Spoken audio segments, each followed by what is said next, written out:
ఒక్క నిమిషం ఆగు సార్. వెళ్తుంది.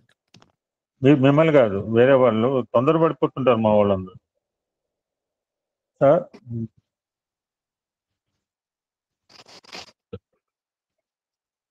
చంద్ర అర్క అనల కొంచెం 3 విశ్లేషణ చేయండి సార్. చంద్ర అర్క అనల అంటే చంద్రుడు, సూర్యుడు, అగ్ని, ఈ మూడే విశ్వంలో మనకి జ్యోతిర్మయ స్వరూపాలు. ఈ మూడిటి మూలంగానే సమస్తమైన సృష్టి మనకు ఆధారపడి ఉంటుంది. రామశబ్దం కూడా అదే కదా సార్. రాముడిలో కూడా 3 అక్షరాలు కూడా ఇవే. అదే ఇవే రాముడిలో 3 అక్షరాలు ఇవే. అదే భగవత్ స్వరూపం. సో చంద్రుడు జ్యోతి స్వరూపుడు, ఓషధీకారకుడు.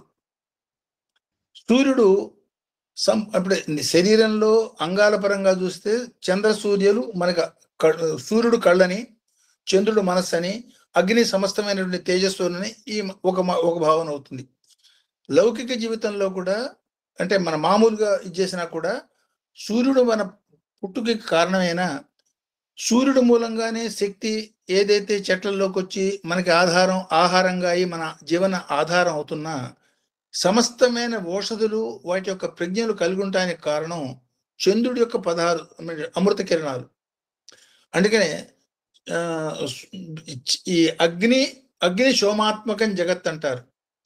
అగ్ని లేకపోతే అసలు సృష్టి లేదు. నీళ్లు, నిప్పు, ఈ నీళ్లు నిప్పుల్లోంచి వచ్చినవి అనంతమైన విషయం. కాబట్టి ఈ 3 తేజోమయ స్వరూపాలే సృష్టికి ఆధారభూతమై 3 ఇరుసుల్లాగా మనం నడిపిస్తున్నాయి. సో ఈ మొత్తం సృష్టికి ఆధారభూతమైనవి ఆ పరమేశ్వరులో ఒక చిన్న అంగాలు మాత్రమే. ఆ మాదిరిగా దీన్ని అన్వయం చేస్తుంది.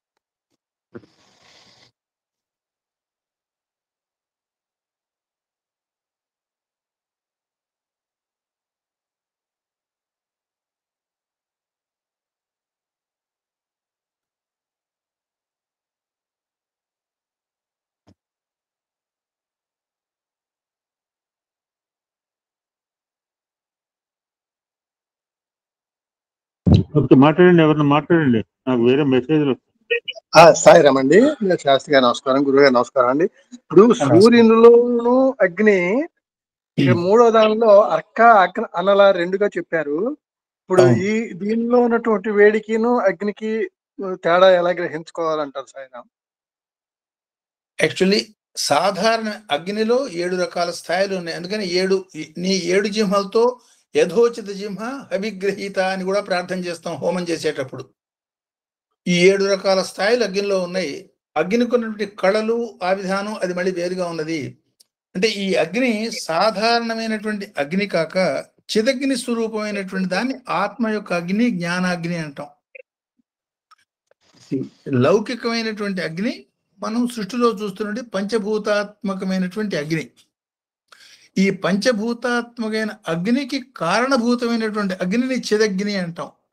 అందుకనే అమ్మవారి పరంగా చెప్పినప్పుడు చిదగ్నికుండ సంభూత అని చెప్పటము, శివపరంగా మనం చెప్పినప్పుడు ఈ మొట్టమొదటి అనువాకంలో ఉన్న రుక్కులు అనేటువంటి చిదగ్ని హోమ రుక్కులు అన్నాం.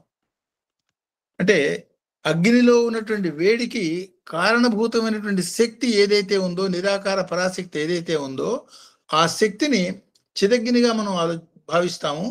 అది పరమేశ్వరుడని, ఆ పరమేశ్వరుడు యొక్క అనుగ్రహంతో మనని అంటే విశ్వం మొత్తాన్ని పరిపాలించేదానికి దేవత జ్యోతిర్మయ స్వరూపులన్నిటికీ ఆదిగా అగ్రియ అంటే మొట్టమొదటి వాడిగా అగ్రగామి లేదు మొట్టమొదటి వాడిగా అగ్ని అనే భూతాన్ని వాళ్ళ మధ్యలోకి పంపించారు. అట్లా ఈ సాధారణమైన అగ్ని ఇది. ఆత్మపరమైనటువంటి ఆత్మ ఈ అగ్నికి అతీతమైంది. మన శరీరంలో ఉన్న ఆత్మ ఈ పంచభూతాల్లో ఉన్న అగ్నికి సంబంధించిన శక్తితో ఉన్నది కాదు. పరమాత్మకి సంబంధించిన చిదగ్ని స్వరూపమైనటువంటి పరమేశ్వరుడికి సంబంధించిన శక్తితో మన శరీరంలో ఉన్న భాగం ఇది. నీవార సూకవత్తన్వి పీతాభాస్వత్యుడు మా తస్యాశిఖాయ మధ్య పరమాత్మ వ్యవస్థిత అని ఏదైతే చెప్పబడిందో అది అగ్నికి అతీతమైనటువంటి పరంజ్యోతి తత్వం, చిదగ్ని స్వరూపం. చిదగ్ని స్వరూపమైనటువంటి భగవంతుడి యొక్క రిప్రజెంటేటివ్గా ఆ సూక్ష్మాతి సూక్ష్మమైనటువంటి జ్యోతిర్మయ ఆత్మతత్వం మనలో ఉన్నది. మన శరీరంలో మిగతాదంతా కూడా 2 చేతులు మనం రాచామనుకోండి, ఈ 2 చేతులు రాస్తే వేడి పుడుతోంది. ఆ వేడి పుట్టేది పంచభూతాల్లో ఉన్న అగ్ని. ఆత్మలో ఉన్నది చిదగ్ని. ఈ ఈ ఈ మాదిరి అన్వయం మనం చేసుకోవచ్చు.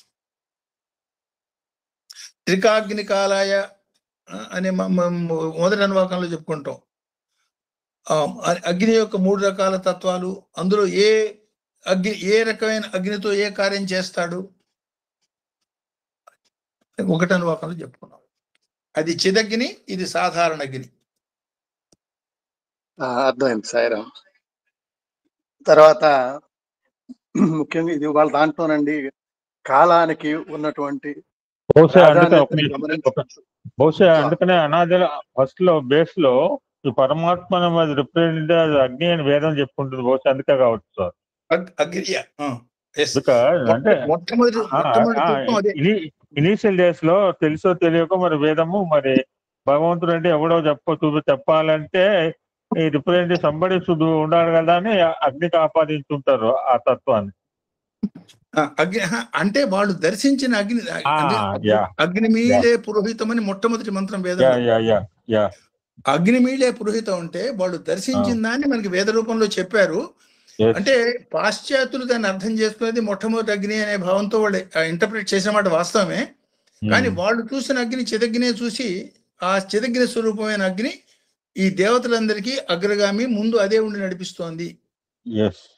అట్లా లేదు, ఈ చిదగ్నికుండ సంభూత అనే అమ్మవారి నామాన్ని మనం అర్థం చేసుకుంటే ఒకసారి ఆ కథను ఒకసారి మనం గుర్తించుకుంటే ఆ భండాసురుడి యొక్క నెగిటివ్ ప్రజ్ఞ మూలంగా, ఆ నెగిటివ్ శక్తి మూలంగా సమస్తమైనటువంటి మానవుడు దేవుడు అనే పేరు లేకుండా బ్రహ్మ విష్ణు మహేశ్వరులతో సహా అందరూ నిర్వీర్యులైపోయినప్పుడు ఆ పరాశక్తి పరబ్రహ్మ వచ్చి ఆ పరశంభు ఏం చేస్తాడు, ఆయన ముందు హోమం చేస్తాడు, యజ్ఞం చేస్తాడు. ఆ యజ్ఞం చేసిన విధానం చూడండి, ఆశ్చర్యం. ఎవడన్నా యజ్ఞం చేసేది దేనికోసం? దీన్ని సంపాదించేదానికి. ఆ యజ్ఞానికి సాధారణమైన అగ్నితో అగ్నిహోత్రుడు వచ్చి అగ్నిని వెలిగించే పద్ధతి లేదు అక్కడ. అగ్నిహోత్రుడు ఆల్రెడీ నీరసించిపోయినాడు. సో అగ్నితో హోమగుండాన్ని ప్రజ్వలింపజేసే అవకాశం లేని స్థితి. నోనో ఇది కాదు నాయన, నేను చేస్తాలే అని చెప్పి తనలో ఉన్నటువంటి కుండలిని శక్తిని మూలాధారం నుంచి 6వ చక్రం, ఇందాక మనం ఇందులో కూడా చెప్పుకున్నాం, 6వ చక్రం దాకా చేరే ప్రయత్నం చేస్తున్నారా? ఆ భృగుడి దాకా పట్టుకొచ్చి ఆ భృగుడిలోంచి వ్యక్తమైనటువంటి అగ్నిని తో ఆ హోమగుండాన్ని రగిలిస్తాడు. అంటే అది చిదగ్ని. చిదగ్నితో రగిలినటువంటి హోమగుండం పూర్తిగా జ్వాలాయుతంగా మండుతున్నప్పుడు దేవతలను ఏం చేస్తాడు? మీరు చేయవలసింది ఏంటంటే ఆత్మ సమర్పణ ఆ యజ్ఞకుండంలో చేసుకోండి అంటాడు. అంటే ఆత్మ సమర్పణ చేసుకోవటం అంటే అర్థం ఏమిటి? ఆత్మరహితమైనటువంటి శరీరాలుగా మీరు మిగిలారు. ఈ ఒట్టి శరీరాలతో ఏ రకమైన ఉపయోగం లేదు. ఈ నీరసం కాదు కావాల్సింది, సంపూర్ణమైన రసత్వం కావాలనేది భగవంతుడికి మిమ్మల్ని ఇప్పుడు ఆఫర్ చేసుకోండి. ఈ దేవతలంతా అగ్నిహోత్రంలో దూకారట. అంటే రక్షించమని పరమేశ్వరుని అడిగితే, పరశంభుని అడిగితే ఈ దేవతలందరినీ అందులో దూకమంటాడు. సరే, వీళ్ళు పూర్తిగా గురువచనం పాటించి దూకుతారు. దూకిన తర్వాత చిదగ్నికుండ సంభూత, అందులోంచి అమ్మవారు ప్రజ్వలించి బయటకు వచ్చింది. ఆమె బయటికి రాగానే జరిగింది ఏమిటి? ఒక్కొక్క శరీరంలోంచి, ఒక్కొక్క అంగంలోంచి ఈ సమస్తమైనటువంటి దేవతలు పునఃసృష్టి చేయబడ్డారు. అంటే దీనిలో సాంకేతికంగా అర్థం ఏమిటంటే, మనలో ఉన్నటువంటి అజ్ఞానం, లేకపోతే అవిద్య, లేకపోతే అరిషడ్వర్గాలు, వీటినితో నీరసమైపోయేటట్టయితే ఏమీ చేయగలిగింది ఉండదు. వాటిని తొలగించుకునేటట్టయితే ఆ మిగిలేది ఏదైతే ఉంటుందో అది ఆత్మ పదార్థం అవుతుంది. దాని యొక్క అనుభూతి పొందడం సాధ్యం అవుతుంది. కాబట్టి వీటన్నింటినీ తొలగించుకుని ఆ భగవంతుడినే పొందేదానికి ప్రయత్నం చేసే మార్గం ఇది అన్నపరంగా అన్వయం అవుతుంది. అది చిదగ్ని. చిత్ అగ్ని, చిదగ్ని. అదే సత్ చిత్ ఆనంద. సాయిరామ్, కాల ప్రాధాన్యత చెప్పారండి. మనకి సాధారణంగా మనం ఇప్పటికైనా మించిపోయినది లేదు, ఇప్పటి నుంచి అయినా సరే మనం రుజువర్తనతో జీవితాన్ని సద్వినియోగం చేసుకోవడానికి కాలాన్ని ఉపయోగించుకునేటువంటి విధానాన్ని తెలుసుకున్నట్లయితే మనకి సాధన ఇప్పటికైనా ఉన్న కాలాన్ని సద్వినియోగం చేసుకుని కర్తవ్య నిర్వహణ ధర్మంతో గనక త్రికరణ శుద్ధిగా మనం చేసుకున్నట్లయితే మనం కాలాన్ని సద్వినియోగం చేసుకొని స్వామి చెప్పినట్లుగా మనల్ని ఎవరికి వారు ఉద్ధరించుకోవడం అనేది జరుగుతుంది అనేది దానికి కాలం యొక్క ప్రాధాన్యతని అక్కడ వేటగాడు ఉపయోగించుకున్నట్లుగా కుక్కని ఇక్కడ మనం కాలాన్ని అసలు ఆ మాట ఏంటో కొంచెం ఇదిగా ఉంది కానీ కాలాన్ని మనం అలా ఉపయోగించుకొని కాల ప్రాధాన్యతను మనం మాత్రం గుర్తిస్తే మాత్రం మనకి ఆత్మసంతృప్తి, రెండోది సాధన కూడా ముందుకు వెళ్తాము. అసంతృప్తి లేకుండా ముందుకు వెళ్తాం కాబట్టి కాలం ఇంపార్టెన్స్ మాత్రం చాలా ముఖ్యమైనది అని తమరు సూచన చేశారండి. అందుకనే ఇప్పుడు చెప్తుంటారు సార్, లైఫ్ వేస్ట్ అంటే అర్థం ఏంటి? ఎంతమందికి అర్థమవుతుంది? అరే నీ జీవితాన్ని ఎప్పుడైతే కాలాన్ని యూటిలైజ్ చేసుకుంటాడో జీవితాన్ని యూటిలైజ్ చేసుకున్నట్టుగా, ఎప్పుడైతే కాల వ్యర్థమే జీవిత వ్యర్థం. సెకనులో ఎన్నో వంతో కూడా మనకి ఉపయోగపడేటువంటి విలువైనటువంటిది. ఇప్పుడు సపోజ్ మీరు భాగవతం చాలా ఇంపార్టెంట్ గ్రంథం అని చెప్తాం కదా. ఏమిటి భాగవతంలో ఇంపార్టెన్స్? 7 రోజులు మిగిలితే 7 రోజుల్లో ఎట్లా ముక్తి పొందాలి చెప్పిన ఆ సూక్ష్మ జ్ఞాన రహస్యం అందులో చెప్పారు కాబట్టి that is the most important. కాల సద్వినియోగం. సాయిరామ్ అండి, సాయిరామ్.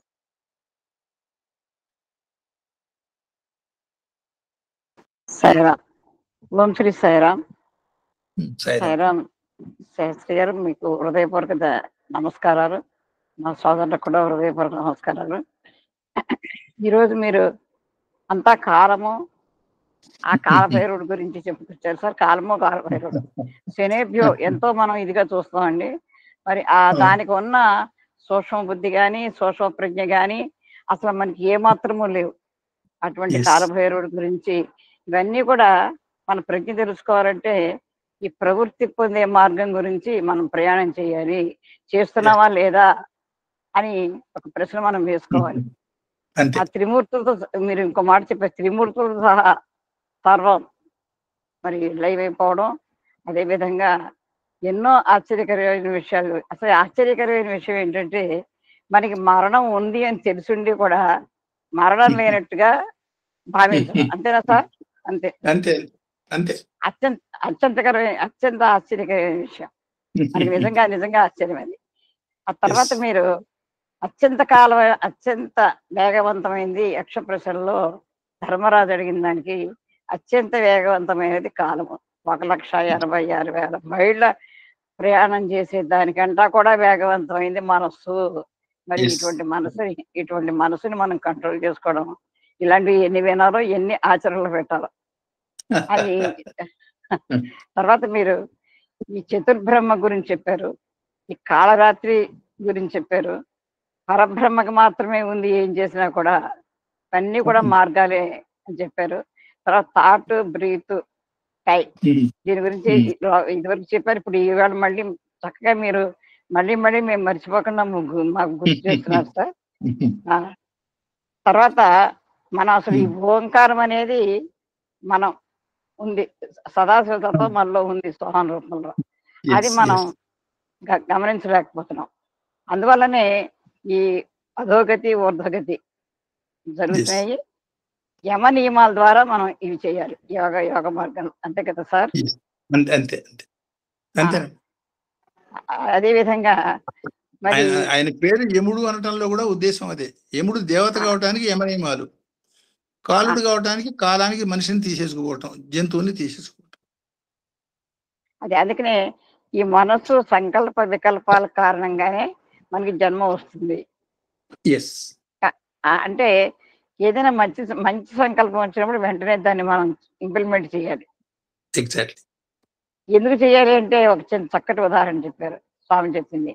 తలనొప్పి వస్తే ట్యాబ్లెట్ వేసుకుంటాం తలనొప్పి తగ్గడానికి. ఎందుకు వేసుకుంటాం? మళ్ళీ తలనొప్పి రాకుండా ఉండే ట్యాబ్లెట్ వేసుకోక్కర్లేని స్థితికి వెళ్ళడానికి. అంతేనా సార్? అందుకని మనం ఇవన్నీ ఆచరించాలి. ఏంటంటే నిర్మలంగా, నిశ్చలంగా, శరణాగతత్వంతో మనం భగవంతుని పరబ్రహ్మని చేరుకునే మార్గానికి తెలియజేస్తూ కాలాతీతుడు కాలాయ నమః కాలాయ నమః అని తెలియజేస్తూ ఆ మార్కండేయుడు 16 ఏళ్ల వయసుని ఆ పరమశివుణ్ణి పట్టుకుని ఆ కాలాన్ని 16 ఏళ్ళుగానే ఉంచుకుని అంటే కాలాన్ని బంధించేశాడు. అటువంటి మార్కండేయుడు అంత సంకల్పంతో ఉండాలి. తర్వాత మన శంకరాచార్యుల వారు 16 ఏళ్ళు ఆయనకి కాలం భగవంతుడు ఇచ్చిన కాలం. దాని 32 సంవత్సరాల్లో సద్వినియోగం చేసుకున్నాడు సార్. అదే విధంగా దత్తాత్రేయుల వారి దగ్గర ఆ 4 కాలభైరవుల గురించి 4 వేదాలని చాలా విషయాలు తెలియజేశారు సార్. మరి ఈ విధంగా మనం కాశీ యాత్ర చాలా బాగుంది సార్. మనం కాశీ యాత్ర అనుకుంటాము. మనం ఈ షట్చక్రాలు భృగుటి దగ్గరికి ప్రయాణం చేసి ఆ భృగుటి ఏదైతే ఉందో అదే కాశీ యాత్ర అని చెప్పారు. శాస్త్రాన్ని చేరుకోవాలంటే మొత్తం మనం అంతా ఇవన్నీ కూడా పాటించి శరణాగతత్వంతో ఆ యముడు మరి కాలము ఈ వీటికి కూడా అతీతుడు పరబ్రహ్మ స్వరూపము. ఆ పరబ్రహ్మ స్వరూపాన్ని మనం తెలుసుకోవాలి. చాలా ఉదాహరణలు చెప్పారు. అలాగే రామాయణం గురించి కూడా మీరు మళ్ళీ ఉటంకరించారు. కాబట్టి మీరు మనకి ఈ జన్మకి సూర్యుడే జన్మకారకుడు అని చెప్పారు.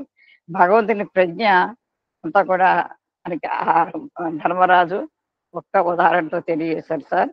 తర్వాత మన యవనం కౌమార్యం బాల్యం యవనం కౌమార్యం వార్ధక్యం ఈ కాలాతీతత్వం గురించి మనం తెలుసుకొని సంపూర్ణ శరణాగతితోటి ఆ పరబ్రహ్మతత్వాన్ని చేరుకోవడం గురించి ఈరోజు మనం కుక్క అనే పదాన్ని ఎంతలా మనం ఉపయోగిస్తామో దానికి ఇవాళ దాని నుంచి దాన్ని నేర్చుకోవాలి. ప్రతి జీవి నుంచి నేర్చుకోవాలి.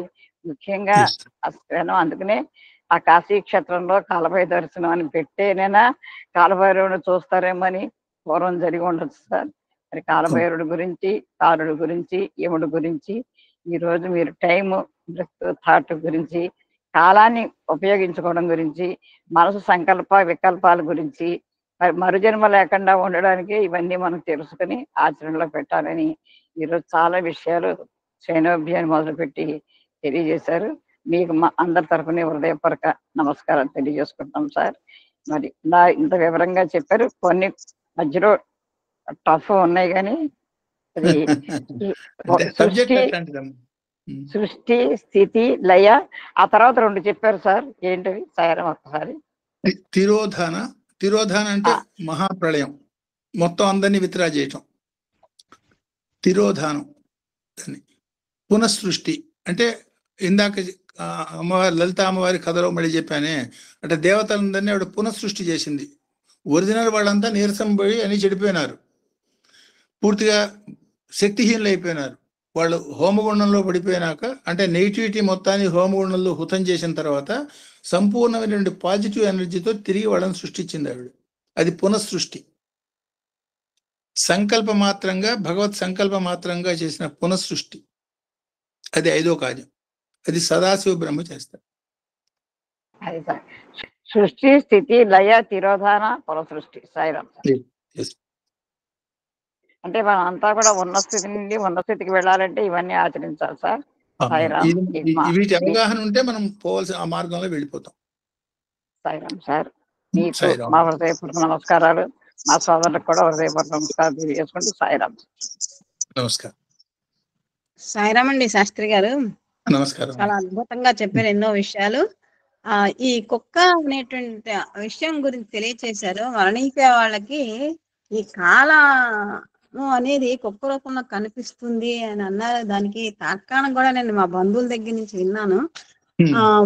అంటే ఇంకా ఒక రోజు 2 రోజుల్లో మరణించడానికి ఆ మంచం మీద ఉన్నటువంటి వాళ్ళు అంటే మా చుట్టాలే అదో కుక్కలు వస్తున్నాయి కొట్టండి. అక్కడ నిజంగా కుక్కలు లేవు, కుక్కలు వస్తున్నాయి కొట్టండి అంటే కాలం ఆసన్నమైంది. కాలం ఆసమైంది అనమాట. అంటే అసలు నిజంగా కుక్క లేకపోయినా కుక్క కనిపిస్తే వాళ్ళకి కాలం ఆసన్నమైంది అర్థం అవుతుంది కదండి. పితృదేవతలు కనపడటం, కుక్కలు కనపడటం ఇది కాలాసన్నకి సంకేతం. అవునండి. తర్వాత ఇంకొకటి మీరు 7 రకాల అగ్నిల గురించి చెప్పారు. మీరు ఆ విషయం చెప్తున్నప్పుడు నాకు ఒక విషయం గుర్తుకొచ్చింది, ఒక సంఘటన గుర్తుకొచ్చింది. ఏమిటంటే ఒక పర్యాయము స్వామివారి దగ్గర ఏవో చిన్న చిన్న మాటలు వినపడుతుంటే రాజారెడ్డి గారు వరండాలు ఆ రోజుల్లో పడుకునేటప్పుడు చిన్న సందు ఉంటే తలుపు సందు మీకు తెలుసు, సందులో చూస్తే 7 అగ్నులు మండుతూ స్వామి చుట్టూ కూర్చున్నాయట. ఆ మర్నాడు ఎప్పుడో స్వామితో డిస్కస్ చేస్తే వాళ్ళు సప్తఋషులు 7 అగ్నులు అవి నా కరుణ ఉంది కాబట్టి నువ్వు బతికిపోయే, లేకపోతే అప్పుడే మాడి మసైపోయేవాడివి అని అన్నారండి. కాబట్టి ఆ 7 అగ్నులు కూడా స్వామి చుట్టూ తిరగడం, స్వామితో డిస్కస్ చేయడం అవి ఆ లెవెల్లో జరుగుతున్నాయి అనమాట. సో వీటన్నిటికీ బ్రహ్మ విష్ణు మహేశ్వరులు ప్రదక్షిణ చేసేదానికి వచ్చేవాళ్ళు అంటే ఏమిటి చెప్పండి, ఎట్లాంటి అవతారం మన మధ్యలో ఉన్నది, మన ఊహకు అందదు. మన చాలా అదృష్టం ఉంది బాబు, ఎన్ని జన్మల పుణ్యమో అనిపిస్తుంది. ఇదే సప్తఋషులు మేడం. అక్కడ స్వామివారు నార్త్ ఇండియా టూర్ లో ఉన్నప్పుడు అంతా అయిపోయింది. స్వామి ఈగర్లీ వెయిటింగ్ డయాస్ నుంచి ఎదురుగా ఉన్న భక్తులు చూడటల్లా సమ్వేర్ ఎక్కడి నుంచో ఎవరో వస్తున్నారా అంటే ఎవరో ఎదురుగా ఒక్కోసారి మనం ఎదురుగా ఉన్న వాళ్ళు మానేసి చూస్తుంటే వాడు ఎదురుగా ఉన్నాడు అనుకుంటా, వీడిని ఎదురుగా ఉన్నాడు నన్ను చూడటం లేదు, ఎవడ గురించి ఈగర్గా ఒక అతిథి వస్తున్నాడు. ఒక అతిథిని పిలిచాను సార్, అతన్ని గురించి వెయిట్ చేయడం తప్పే ఉంటది. నేను ఉన్నాను కానీ ఎదురుగా ఉన్న కనపడలేదు, నువ్వు షుడ్ నాట్ ఫీల్, మనం దాని గురించి ఆలోచించి బాధపడక్కర్లా. అక్కడ స్వామి ఎలాగైతే ఇప్పుడు ఇవి చెప్పిందే 7 సప్తఋషి మండలు they are coming in the form of 7 dogs. అక్కడి నుంచి వస్తున్నారు. స్వామి make ready biscuit packet ready చేయండి అంటే వీళ్ళకి ఎవడు లేదు, చిన్నపిల్లలు ఎవడు లేడు, బిస్కెట్లు తెమ్మంటాడు అని అనుకుంటారు స్వామి పిల్లలు. సో అప్పుడు వాటి యొక్క గమనాన్ని ఎంతో కళ్ళతో ఆస్వాదిస్తూ కేమ్ టు దయర్ పైకి ఎక్కవు. స్వామి వేదిక మీద ఉంటే 7 2 కాళ్ళ మీద నుంచుని ఆ స్వామి ఇచ్చిన ప్రసాదాన్ని సహస్రాలతో ఒక్కొక్కరికి ఆ 7 మండలాలకు అందించడం అనేది చూడండి, అది మహత్తరమైన వాళ్ళకి ఆ విలువ తెలిసిన జ్ఞానులు వాళ్ళు. భగవంతుడు ఏమిటో అనేది విలువ తెలిసిన వాళ్ళు కాబట్టి అందుకే ఇప్పుడు మొదట్లో చెప్పుకున్నాం మనం, కృతజ్ఞత లేని వాడి శరీరం కుక్క కూడా ముట్టదని సామెత మనకి. ఎన్ని పూజలు చేయండి, హోమాలు చేయండి, వీటిల్లో ప్రధానమైన భావం ఏంటి? ఒకటి కృతజ్ఞత, విశ్వాసం. ఈ 2 భగవంతుడి మీద ప్రకృతి మీద మనం చూపించుకునేవే రకరకాల కార్యక్రమాలు. ఎవరికో సేవ చేస్తున్నాం, ఏమిటి మన వంతు కర్తవ్యంగా మనం చేస్తున్నాం.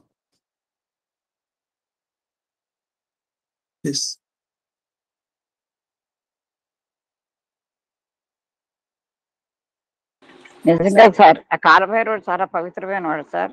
ఎందుకంటే చూస్తున్నాం, ఆ భూకంపం వస్తే కూడా దీనికి తెలుస్తుంది సార్, అది ఎరప్ట్ చేస్తుంది మనీ.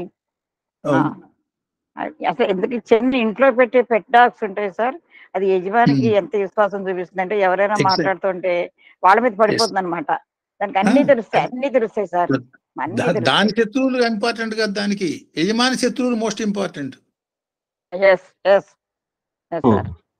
చెప్పారు సార్ అక్కడ సిమెట్రీ మన ఎందుకు పెట్టలేదు, మాయ కుక్క వంటిదని. ఇప్పుడు మాయ కుక్క వంటిది అని అన్నారు, మాయ మనిషి వంటిది ఎందుకనలేదు సార్? మాయ కుక్క వంటిది అని అన్నారు, మరి మాయ మనిషి వంటిది ఎందుకనలేదు? అంటే మనకంటే కూడా అంటే ఎంత పవర్ఫుల్ గా వర్క్ చేస్తూ ఇప్పుడు మీ విశ్లేషణ కుక్క నాట్ అంటది dog is a faithful animal అని. ఎప్పుడైనా man is a faithful animal అన్నాడండి? సార్ నాకు చిన్నప్పుడు చెప్పిన proverb sir, the dog is a faithful animal. ఇప్పటికీ నాకు చిన్ననాడు నేర్చుకున్న ప్రావర్బ్. మాకు ఈ కాలంలో ప్రావర్బ్ ఎవరు చెప్తున్నాడండి ఇంగ్లీష్ లో? That is true. ఇప్పుడు సార్ మన చిన్నప్పుడు ఒక ప్రావర్బ్ చెప్పి rolling stone gather no moss, silence is gold speech. ఇటువంటి పదాలు ఎవరికైనా చెప్తున్నారు సార్ ఈరోజు పాఠశాలలో? ఎవరికి చెప్పట్లేదు. ఎందుకు డాగ్ ఈజ్ ఫెయిత్ఫుల్ యానిమల్ అన్నారంటే చూడండి మరి ఎంతటి విశ్వాసాన్ని యజమాని పట్ల చూడండి.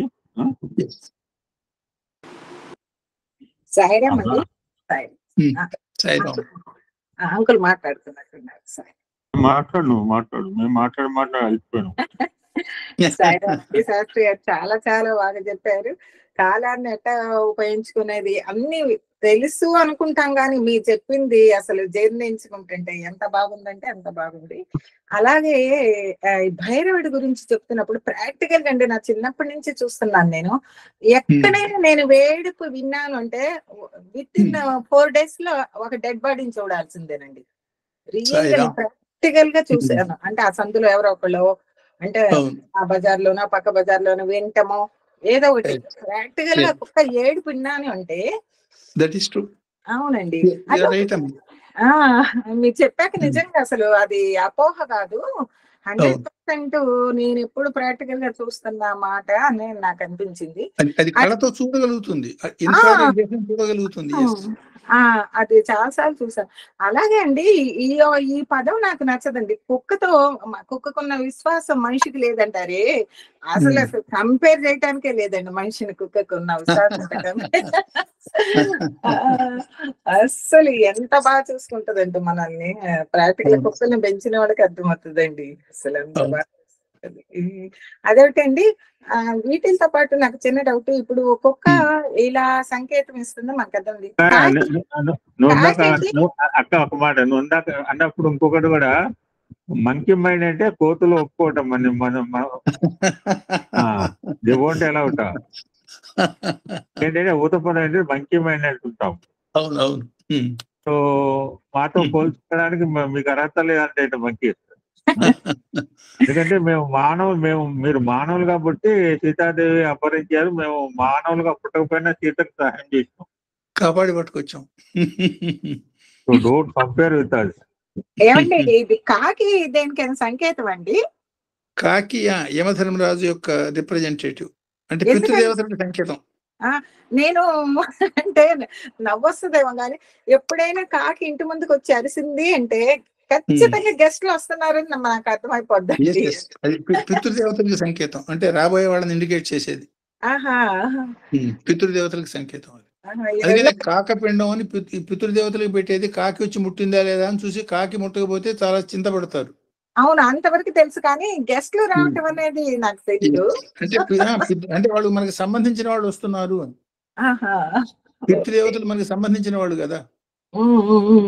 అంటే శరీరం వదిలిపెట్టిన వాళ్ళని పితృదేవతలు అంటాం. అవునవును. సంబంధించిన లౌకికుల్ని మనకి సంబంధికులు అంటాం. అవునండి. దీనికి కృష్ణగీత ఈ మధ్య నేను 4 days బ్యాక్ చిన్న మెసేజ్ పెట్టాను. ఏంటంటే కాకిపిండం నిన్న చాలా బాగా చెప్పారు.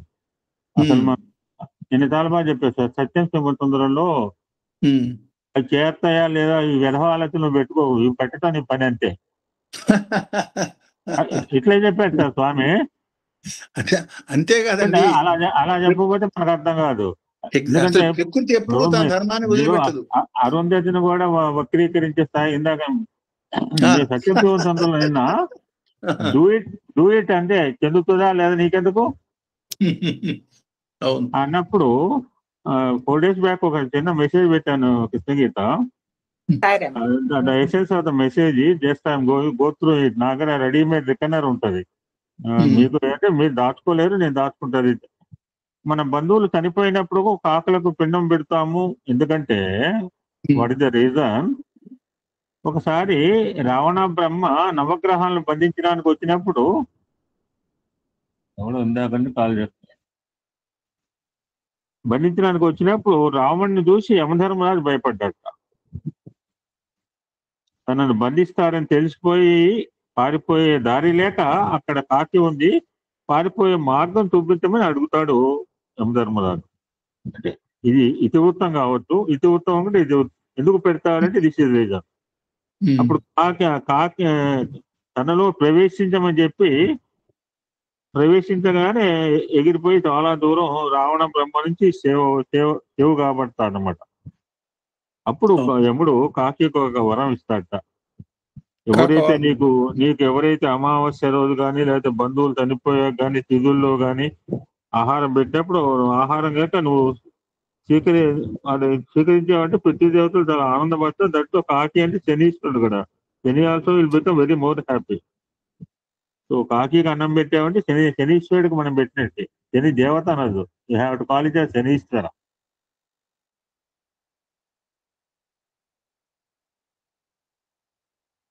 Wonderful sir, thank you so much. Sairam. గురువు గారికి, పూజ్యశ్రీ వేదమూర్తి జ్ఞానం గురువుల గారికి శిరస్వంతనాలు.